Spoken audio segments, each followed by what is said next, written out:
My name is Nivesh Kashyap. In this video, I will discuss the topic that is healthcare system in India, which is our topic number 4 for Patna high court assistant examination mains 2023 के लिए। ठीक है, और इसका अगर आपको PDF चाहिए, इस टॉपिक से रिलेटेड कुछ भी पीडीएफ चाहिए या और भी कोई पीडीएफ चाहिए, क्योंकि ये टॉपिक नंबर 4 है और मैंने 6-7 पीडीएफ ऑलरेडी डाल दिया इस टेलीग्राम चैनल पे। यहाँ पे आपको डिस्क्रिप्शन में भी लिंक मिल जाएगा, वहाँ से ज्वाइन कर सकते हो, या आप टेलीग्राम पे सर्च करोगे Patna high court assistant mains examination 2023 तो भी आपको मिल जाएगा। ठीक है, तो बिना टाइम वेस्ट किए हुए चलिए स्टार्ट करता हूँ मैं टॉपिक।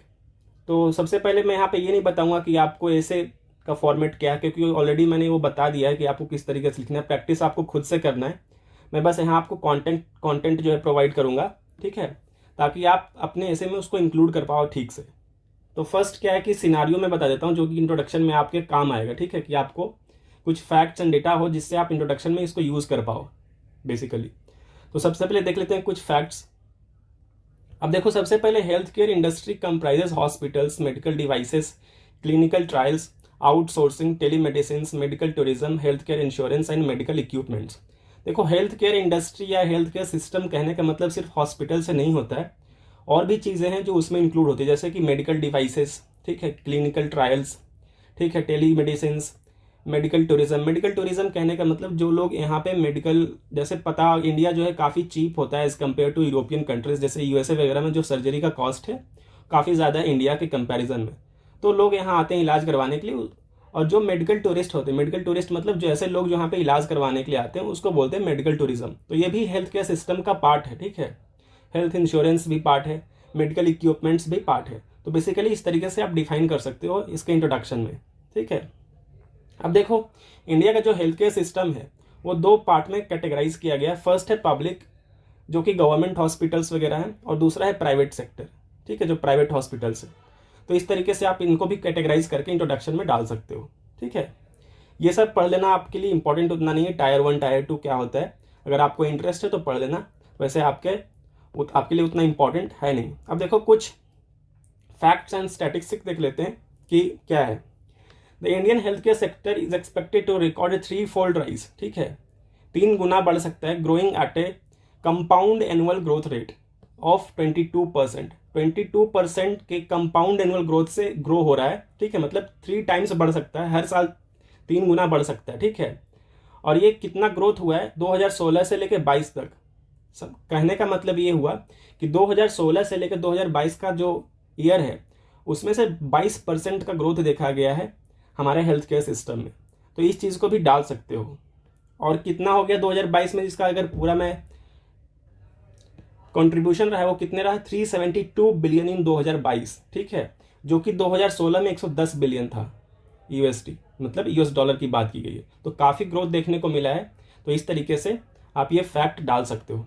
दूसरा इंपॉर्टेंट पॉइंट क्या है, देखो, in the economic survey of 2022, ये लेटेस्ट डेटा है बिल्कुल, India's public expenditure on healthcare stood at 2.1% of GDP in 2021 and 22।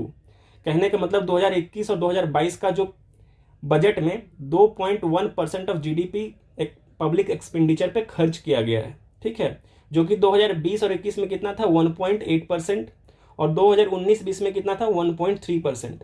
तो ये तो आपके लिए मोस्ट इंपॉर्टेंट हो जाता है, इसको तो आप इंक्लूड कर ही लेना, मतलब क्योंकि इस देखो फैक्ट अगर आप डालोगे आप अपने ऐसे में, तो इससे क्या होता है कि जो आपका कॉपी चेक करेगा उसको लगता है कि नहीं, इस बच्चे को या स्टूडेंट को जो है करंट भी पता है, मतलब करंट इश्यूज क्या हो रहे हैं हेल्थ केयर सिस्टम में वो भी पता है, मतलब आप अपडेटेड हो। ठीक है, तो ये सब जो होता है लेटेस्ट इकोनॉमिक बजट में क्या हुआ, इकोनॉमिक सर्वे में क्या कहा गया, कौन से स्कीम को इंट्रोड्यूस किया गया, ये सब भी आपको डालना है। मैं आपकी धीरे धीरे आपको बताऊँगा सब कुछ। ठीक है, अब देखो नेक्स्ट इंपॉर्टेंट पॉइंट है the Indian medical tourism market. मैंने आपको बताया था कि मेडिकल टूरिज्म क्या होता है। Was valued at 2.89 billion in 2020। ठीक है, इसका वैल्यू था, ये डॉलर में है, ठीक है, रुपीज़ में नहीं है। And it is expected to reach USD 13.42 billion, मतलब 2026 तक देखो कितना ग्रोथ हो सकता है। 2000 में अराउंड 3 बिलियन डॉलर्स के आसपास है, और 2026 तक 13 बिलियन डॉलर तक पहुंच जाएगा। तो कितना एक्सपोनेंशियल ग्रोथ आपको देखने को मिल रहा है, ये एक्सपेक्टेड है। तो इसको भी आप डाल सकते हो। ठीक है, telemedicine is also expected to reach 5.5 billion by 2025। तो ये कुछ इंपॉर्टेंट फैक्ट्स थे जो कि बिल्कुल अपडेटेड है, इसको आप ऐसे में इंक्लूड कर लेना। और जो PDF मैंने आपको टेलीग्राम में प्रोवाइड किया है उसमें आपको ये वाला दिखेगा बजट में 1.8% वाला, तो उसको आप चेंज करके आप रिसेंट 2.1% डाल लेना, ठीक है। और अभी जो रिसेंट बजट मैंने डाल दिया, तो रिसेंट बजट आप जब कंपेयर करोगे ना तो 2023 का करना जो रिसेंट बजट है, और 2022 का करोगे, ठीक है, इससे कंपैरिजन करोगे। 2019-20 का आप कंपैरिजन मत करना। वो अपडेट मैंने मतलब आपको बजट का PDF मैंने आपको प्रोवाइड कर दिया टेलीग्राम पे, उससे आप कर लेना, ठीक है। अब देखते हैं चैलेंजेस क्या है, ठीक है, हेल्थ केयर सेक्टर में हमारे कंट्री में क्या क्या चैलेंजेस है। तो सब फर्स्ट क्या है, इनएडिक्वेट एक्सेस, क्या, जैसे कि बेसिक हेल्थ केयर सर्विस का नहीं होना, such as shortage of medical professionals, doctors की कमी है, lack of quality of assurance, insufficient health spending, जैसे कि आपको पता है कि हमारे मतलब फंडिंग उतना होता नहीं गवर्नमेंट हॉस्पिटल्स में, अगर होता है तो करप्शन बहुत बड़ा एक इशू हो जाता है, ठीक है।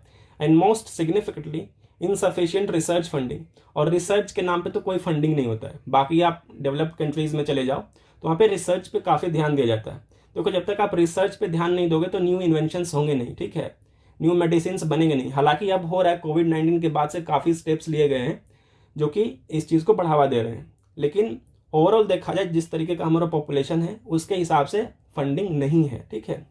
और एक आपको यहाँ पे इंपॉर्टेंट फैक्ट बता देता हूँ मैं, ठीक है, यहीं पे नोट डाउन कर लो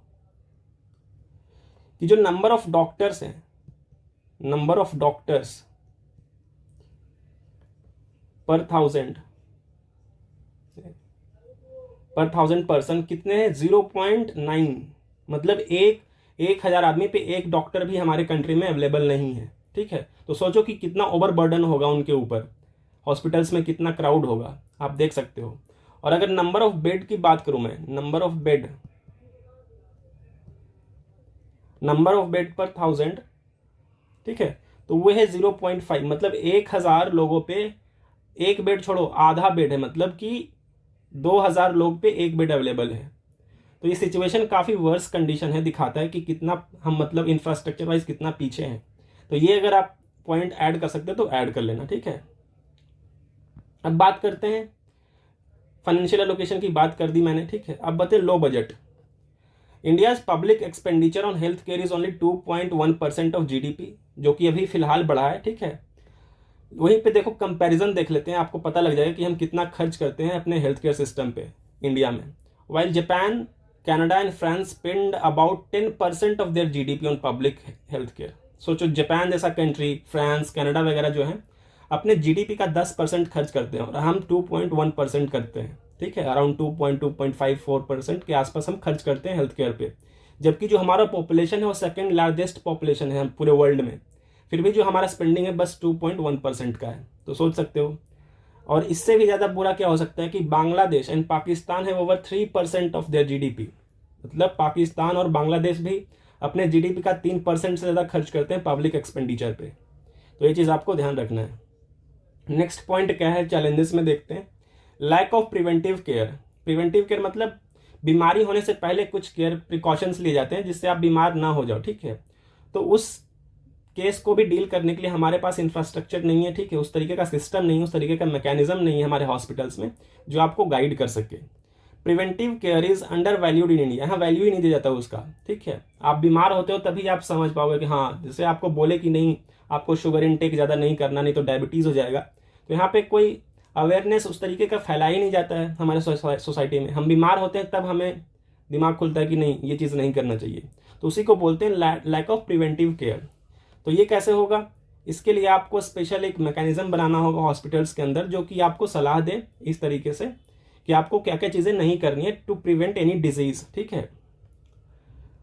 तीसरा, लैक ऑफ मेडिकल रिसर्च। मैंने ऊपर ही बताया था कि मेडिकल रिसर्च के नाम पे यहाँ पे कुछ उतना खास होता नहीं, हम ध्यान नहीं देते, ना हमारी पॉलिसी मेकिंग जो है उस तरीके से, ना हमारी गवर्नमेंट इस पर ध्यान देती है उतना, ठीक है। In India research and development and cutting edge technology late new projects receive little attention, ठीक है। न तो गवर्नमेंट की तरफ से दिया जाता है और ना ही मतलब स्टेट वाइज भी देखो तो उतना ध्यान नहीं दिया जाता है रिसर्च एंड डेवलपमेंट पे।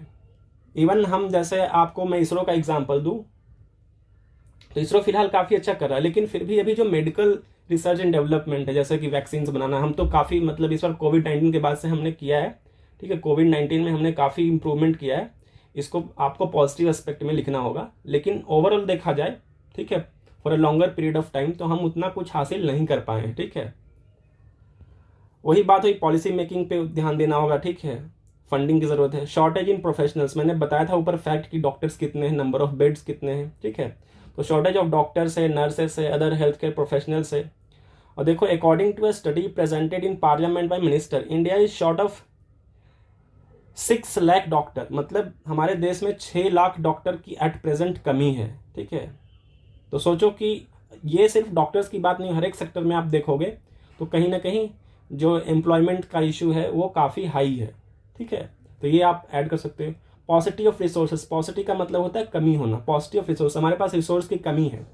Doctors work in extreme conditions ranging from over crowded out patient departments, inadequate staff, medicine infrastructure, ठीक है, इंफ्रास्ट्रक्चर नहीं है फिर भी वहाँ डॉक्टर्स काम कर रहे हैं। आप चले जाओ किसी सरकारी अस्पताल में तो वहाँ पे आपको बेसिक्स मतलब जो है फैसिलिटी आपको नहीं मिलेगा, ठीक है।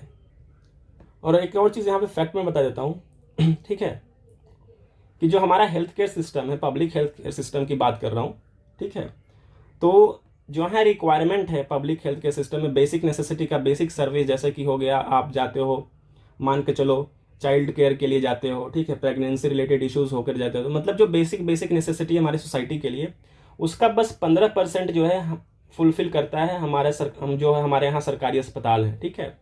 मतलब मान के चल लो कि 85% बेसिक नेसेसिटी अभी भी जो है पूरा नहीं किया जा रहा है, मतलब पब्लिक सेक्टर की पब्लिक हॉस्पिटल्स की बात कर रहा हूँ, जो कि रूरल एरियाज़ में है, गांव मतलब गांव वगैरह में जो होते हैं वहाँ पे 85% तक फैसिलिटी आपको नहीं मिलेगा। बस मिलेगा क्या, जैसे कि बहुत ज़्यादा आपको चाइल्ड केयर का मिल जाएगा, ठीक है, प्रेगनेंसी रिलेटेड इश्यूज़ मिल जाएगा, जैसे आशा वगैरह होती हैं, ठीक है, तो ये सब है। लेकिन अभी 85% जो है बाकी है, तो काफ़ी हम पीछे हैं इस मामले में। दूसरा एक इम्पॉर्टेंट इशू क्या है हमारे कंट्री में, देखो कि जो हमारे कंट्री में, मैंने आपको ऊपर बताया था कि पब्लिक जो हॉस्पिटल्स है, पब्लिक गवर्नमेंट हॉस्पिटल, प्राइवेट, तो 70% हॉस्पिटल्स जो है हमारे हेल्थ केयर सिस्टम जो है, ठीक है, वो प्राइवेट सेक्टर का है। तो सोच लो कि प्राइवेट सेक्टर में अफोर्ड कर पाना मुश्किल हो, और हम आपको पता हो कि 70% के अराउंड जो है हमारा पॉपुलेशन क्या है, वो विलेज वगैरह में रहते हैं, ठीक है। तो सीधा अपोजिट है, सोच लो, प्राइवेट सेक्टर हॉस्पिटल 70% है और पॉपुलेशन हमारा क्या है 70%, जो कि अफोर्ड नहीं कर पाते, और 30% जो बचा हॉस्पिटल गवर्नमेंट हॉस्पिटल है वो 70% को केटर करता है।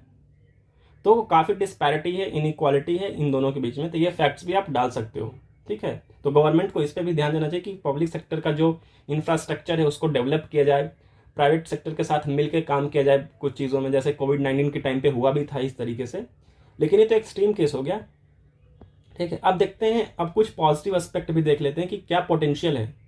हमने अचीव नहीं किया उतना, लेकिन हमारे अंदर पोटेंशियल है, ठीक है, और वो क्या क्या है वो देख लेते हैं। India's competitive advantage lies in its large pool of well trained medical professionals, ठीक है। जो हमारा मेडिकल का, भले ही हम टेक्नोलॉजी के मामले में, रिसर्च के मामले में पीछे हैं, लेकिन ओवरऑल अगर देखा जाए ट्रेनिंग के मामले में या एजुकेशन के मामले में, तो जो हमारा एजुकेशन सिस्टम है मेडिकल से रिलेटेड इतना एग्जॉस्टिव है, इतना मतलब क्या कहते हैं ना, हाईली ट्रेंड करते हैं हम, ठीक है। तो पोटेंशियल की कमी नहीं है हमारे अंदर, बस हमें इंफ्रास्ट्रक्चर चाहिए, हमें बेसिक नेसेसिटी जो चाहिए होता है, ठीक है, टेक्नोलॉजी चाहिए, स्किल्स ट्रेनिंग चाहिए, कुछ बेसिक बहुत जगह पे, अगर उसको कंप्लीट कर दिया जाए तो हम बहुत आगे जा सकते हैं। वही कहा गया, India is also cost competitive compared to its peers in Asia and western countries. देखो, इंडिया का जो मेडिकल एक्सपेंडिचर है, यानी कि जो यहाँ पे मेडिकल पे खर्च आएगा आपको ट्रीटमेंट करवाने में, सर्जरी हो या फिर आपको दिखाना हो बेसिकली, तो ये काफ़ी चीप है बाकी कंट्रीज़ के, यूरोपियन कंट्रीज से तो 10 गुना मतलब हम चीपर हैं। लेकिन इवन एशिया में भी आप देखो तो बहुत सारे कंट्रीज से हम यहाँ का जो मेडिकल ट्रीटमेंट है काफ़ी सस्ता है, ठीक है। Cost of surgery in India is about 1/10 of that of US and western Europe.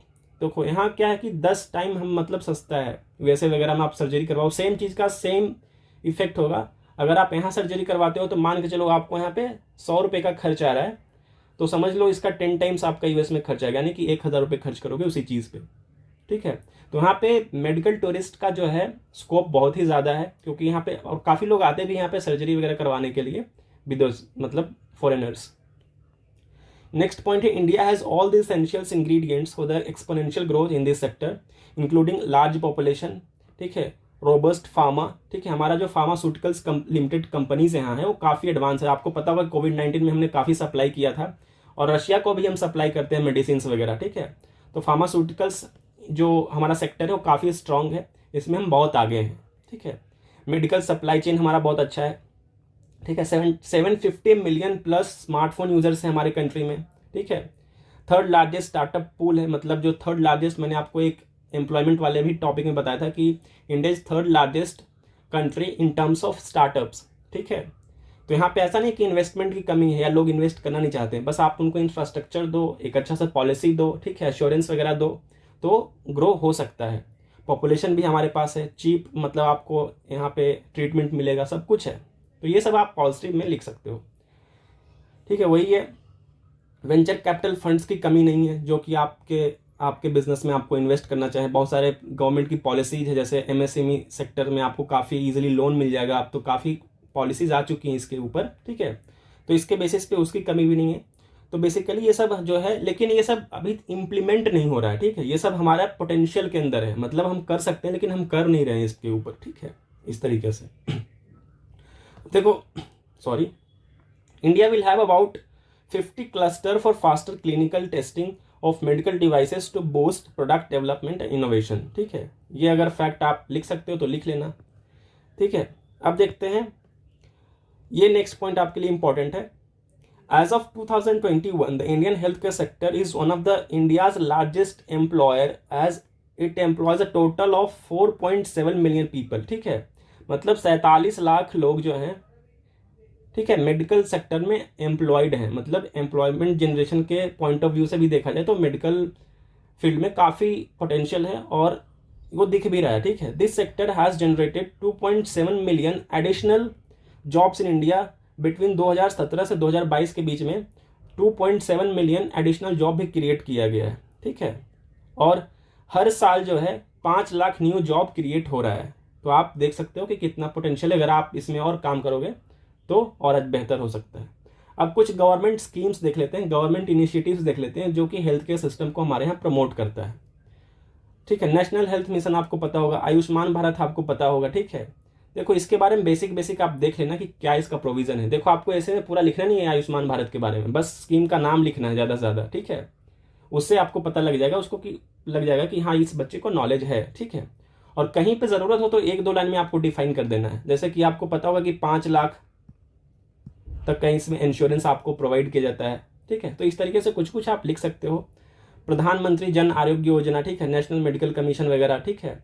PM national dialysis programme, जननी शिशु सुरक्षा कार्यक्रम, ठीक है, राष्ट्रीय बल स्वास्थ्य कार्यक्रम, ये सब गवर्नमेंट स्कीम्स हैं, इसको मेंशन कर सकते हो। 1-2 भी कर दोगे तो काम चल जाएगा, ठीक है। सारा का सारा आपको नहीं करना है, कुछ इंपॉर्टेंट जैसा कि नेशनल हेल्थ मिशन कर सकते हो, आयुष्मान भारत कर सकते हो, काफ़ी पॉपुलर है। और ठीक है, अब आते हैं कंक्लूजन की तरफ, ठीक है। तो वे फॉरवर्ड क्या कहते हैं? वे फॉरवर्ड कहने का मतलब कि कंक्लूजन जैसा ही, कंक्लूजन ही इसको बोलते हैं कि क्या आगे, मतलब इसका सॉल्यूशन है। कंक्लूजन में बेसिकली आप सॉल्यूशन भी दिखाते हो कि ये प्रॉब्लम था और ये हमने गवर्नमेंट इनिशिएटिव्स लिया और ये सॉल्यूशन हो सकता है। तो वे फॉरवर्ड का मतलब एक तरीके से कंक्लूजन ही होता है। There is an urgent need to improve the infrastructure of public hospitals. देखो, इसमें आप अपना एक पॉजिटिव ओपिनियन भी दे सकते हो, ठीक है। कंक्लूजन में वही दिया गया है कि इंफ्रास्ट्रक्चर को इम्प्रूव करने की ज़रूरत है, which are overburden as a result of India's large population. Large population की वजह से जो है ओवरबर्डन हो चुका है, लेकिन इसमें इम्प्रूव करने की ज़रूरत है काफ़ी। The government should encourage private hospitals because they make a significant contribution, ठीक है। प्राइवेट हॉस्पिटल्स को भी इंकरेज करना चाहिए ताकि आप पब्लिक होता है ना, एक पब्लिक प्राइवेट सेक्टर मिल के काम करती है, ठीक है। उस तरीके से कुछ वेंचर्स आपको लाने होंगे, कुछ पॉलिसी मेकिंग इस तरीके से बनाना होगा ताकि लोगों का वेलफेयर हो सके, ठीक है। Because the difficulties are severe and can not be tackle just by the government, the private sector must also engage. आपको पता होगा कि 70% जो हॉस्पिटल्स है वो प्राइवेट सेक्टर का ही है हमारे कंट्री में, ठीक है। तो उनका कॉन्ट्रीब्यूशन होना बहुत ही ज़रूरी है। To improve the sectorals capabilities and efficiency, more medical personal must be inducted, ठीक है। और डॉक्टर्स, नर्सेस वगैरह को हायर किया जाए।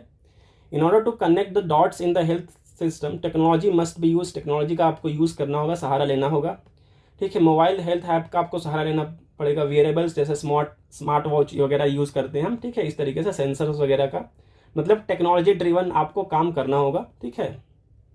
तो इस तरीके से ये आप इसको कंक्लूड कर सकते हो, ठीक है। इसका पीडीएफ ऑलरेडी मैंने एक पीडीएफ और प्रोवाइड किया है, मतलब हेल्थ केयर सिस्टम पे आपको 2 पीडीएफ मिलेगा, ठीक है। दोनों पीडीएफ को पहले आपको पढ़ना है अच्छे से, ठीक। उसके बाद अपने शब्दों में, आप अपने वर्ड्स में उसको ऐसे के रूप में एक फ्रेम करोगे, ठीक है, जो डेटा इंपॉर्टेंट आपको लगे। देखो सब कुछ कवर करना पॉसिबल नहीं, मैं आपको बहुत कुछ बता दूंगा, लेकिन आपको जो इंपॉर्टेंट लगे दोनों पीडीएफ से वो मिला के आप एक ऐसे तैयार करो, उसको बार बार रिवाइज करो ताकि आप एग्जाम में अच्छे से लिख पाओ। बाकी इस वीडियो में इतना ही। Thank you and have a nice day.